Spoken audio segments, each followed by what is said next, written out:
But صاحب momentum کی بات کر رہے تھے نا کہ ارلی بریک تھرو مل گیا پاکستان کو اولی پاپ کی صورت میں، لیکن اس کو آگے کیری نہیں کر پائے.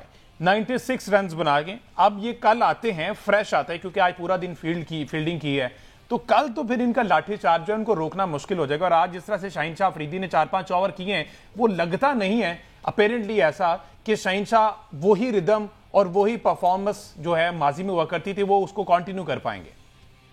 دیکھیں یہ تو اب کوچ کی اپنی چوائس ہے نا. یہ تو بڑا کلیئر تھا پاکستان چیمپئنز کپ میں کہ شاہین اپنے ردم میں نہیں ہے. پچھلے کافی میچز سے وہ بولنگ نہیں ان سے ہو رہی، نہ انہیں وہ ارلی آن سوئنگ کر رہا ہے.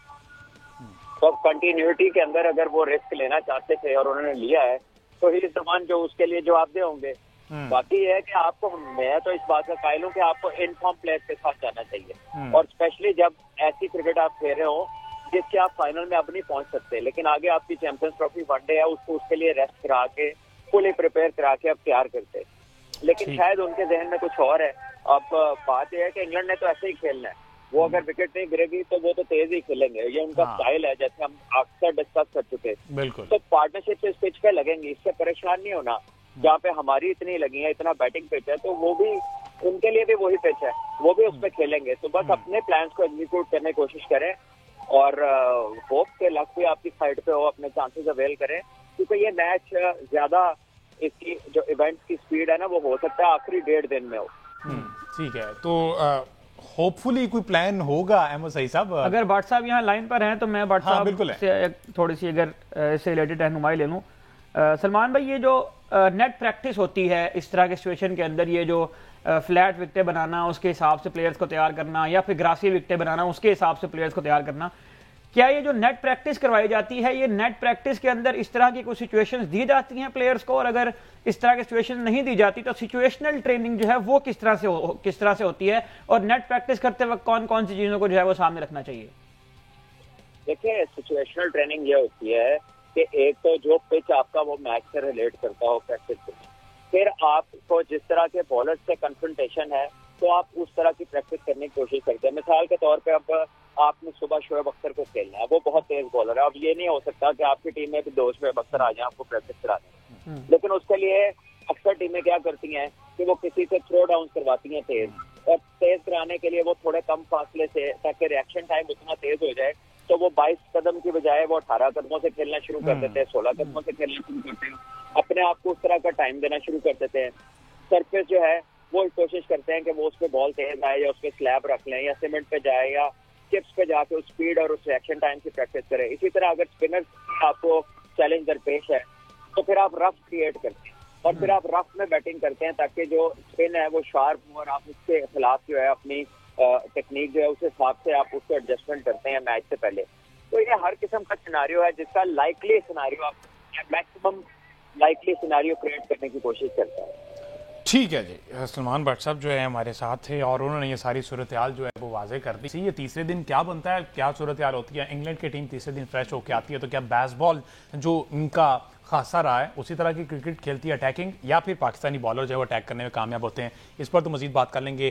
ICC T20 women world cup چل رہا ہے. پاکستان کا اگلا میچ غالباً 11 تاریخ کو. پاکستان کی ٹیم ویمن ورلڈ کپ میں فرائیڈے کو جو جمعے کو آسٹریلیا کی ٹیم سے ٹکرائے گی، اور پاکستان کی ٹیم میں تک 2 میچز کھیلے. سری لنکا کو پاکستان نے شکست دی، انڈیا کے ساتھ پاکستان کو انفارچونیٹلی ہار کا سامنا کرنا پڑا. اب 2 میچز کھیل رہے ہیں آسٹریلیا اور نیوزی لینڈ کے خلاف، اور پاکستان کو سیمی فائنل میں کوالیفائی کرنا ہے، ٹاپ 4 میں جانا ہے. تو ان دونوں میچز کو جیتنا ضروری ہے، اور اگر ایک میچ پاکستان جیتتا ہے اور ایک میچ ہارتا ہے تو پھر ہمیں دوسری ٹیمز کا جو رزلٹ ہے اس کے اوپر جو ہے مدار ہوگا ہمیشہ کی طرح. تو پاکستان وومنز ٹیم کے بارے میں یقیناً ہم نے اس کے اوپر کافی ساری اس دن بھی بات کی تھی. ایک پوائنٹ میں یہاں اگین وہی ایڈ کرتا چلوں جو ہم نے پہلے بات کیا تھا کہ ابھی تک جو ٹورنامنٹ ہوا ہے اس میں ہمیں جو ینگ پلیئرز ہیں، خاص طور پر ہماری کپتان ہیں، ان کی طرف سے بہت شاندار پرفارمنس دیکھنے کو ملی ہے. لیکن 2 کھلاڑی ایسے ہیں جو اس طرح سے پرفارم نہیں کر پا رہے جس طرح سے ان کی ایکسپیکٹیشنز ہیں، اور یہ وہ 2 کھلاڑی ہیں جنہوں نے بہت زیادہ میچز کھیلے ہیں. پاکستان کے سابق کپتان ندا ڈار جنہوں نے 158 T20 انٹرنیشنلز کھیلے ہیں، 112 ODI انہوں نے کھیل رکھے ہیں، 270 انٹرنیشنل میچز کا تجربہ ان کی بیک پہ ہے. اور یقیناً دیکھیں انہوں نے پچھلے میچ میں 34 بالز کھیلی اور 28 رنز انہوں نے کیے، اور ان سے کوئی باؤنڈری بھی جو ہے وہ سکور نہیں ہو پائی اس دوران. تو میرا یہ خیال ہے کہ ندا ڈار اور عالیہ ریاض یہ 2 کھلاڑی ہیں جن کو اب اگر میرا خیال ہے کہ پاکستان کو آگے جانا ہے، اپنی امیدوں کو برقرار رکھنا ہے تو انہیں. ندا ڈار کی آپ بات کریں مسیح صاحب، ایج فیکٹر بھی ہو سکتا؟ دیکھیں اگر تو ایج فیکٹر کی وجہ سے آپ یہ سمجھتے ہیں کہ پلیئر آؤٹ آف فارم ہو رہا ہے اور وہ ٹیم کے لیے پرفارم نہیں کر رہا تو پھر تو وہ بوجھ بنے گا ٹیم کے لیے, تو پھر اس کو ریپلیس کر دیں.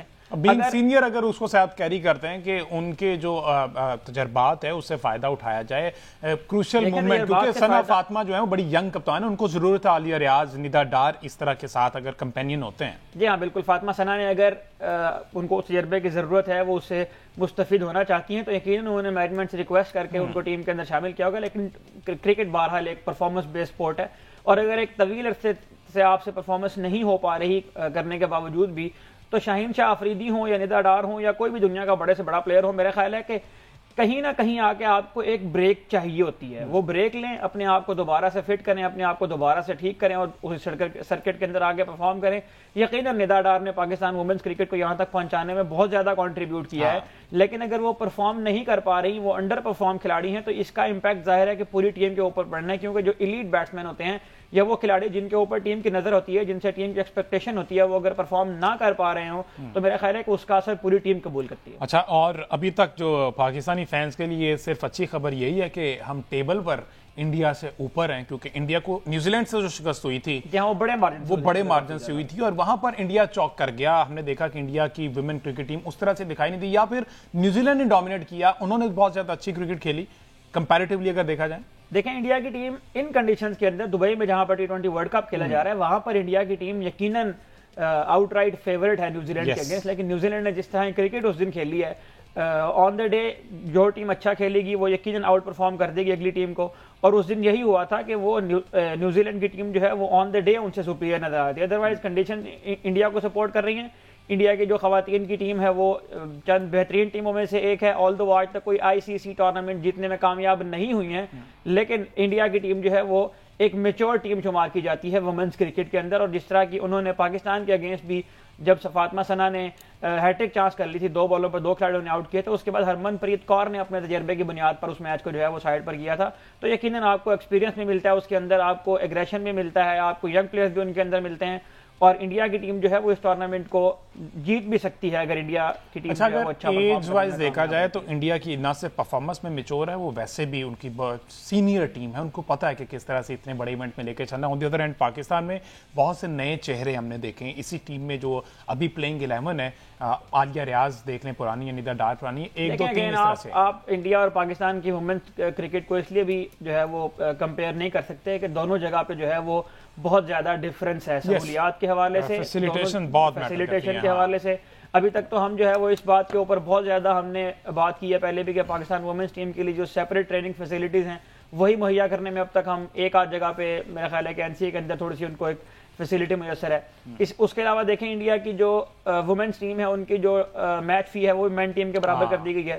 تو اس طرح کی چیزیں جب تک نہیں ہوں گی اس وقت تک میرا خیال ہے کہ اس کو گروم کرنا مشکل ہوگا. پاکستان T20 میں 10ویں نمبر پر ہے وومن کرکٹ کے اندر, اور اگر اس کو اوپر لے کر آنا ہے تو پھر میرا خیال ہے کہ پاکستان کے اندر اس طرح کام ہونا بہت ضروری ہے کہ ان کو سیپریٹ فیسیلیٹیز بھی دی جائیں اور ان کے اوپر انویسٹمنٹ بھی کی جائے. بہرحال یہ بڑی چیز ضروری ہے. اگر آپ امید لگاتے ہیں, ایکسپیکٹ کرتے ہیں کہ وہ آپ کو کچھ بڑے ایونٹ جیت کر لا کے دیں, تو ان کو فیسیلیٹیٹ کرنا سب سے پہلے آپ کا فرض ہے. جب آپ انہیں فیسیلیٹیٹ کریں گے تو ڈیفینیٹلی جو ریزلٹس ہیں, جو آؤٹ کمز ہیں, وہ کچھ ڈفرینٹ ہوں گی. بغیر کسی وجہ کے آپ ان سے جو امیدیں لگا رہے ہیں یہ خاصا مشکل دکھائی دے رہا ہے.